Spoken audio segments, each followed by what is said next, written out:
The binding calculator is found on the home screen under Help and Utilities. Just tap Help and Utilities, open up the binding calculator, and you will see that it asks for 3 pieces of information. The binding calculator provides the cut width of the binding strips that you need to cut in order to arrive at the desired finished front width. In this particular example, I'm going to assume that I want my finished front width to be 1/2 inch. So I'm going to tap on the arrow to change it to 1/2 inch, or I can come in and tap in the square and bring up the keyboard, or I can use the slider to change the value, but I'm going to leave it at 1/2 inch for this example.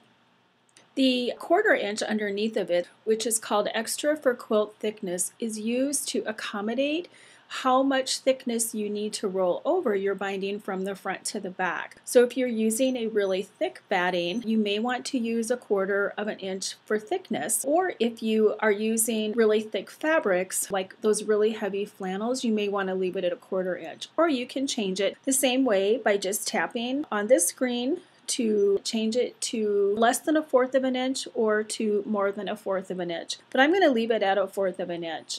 And I've also decided that with the quilt that I'm making today, I would like to have a single fold binding instead of a double fold binding. So I just tap on the single fold option, and the binding calculator tells me that I need to cut my strips 2 1/4 inches wide. Just put that width into the Yardage Calculator, and the EasyQ Studio suite of tools will help you determine how much fabric you need to buy to bind your quilt.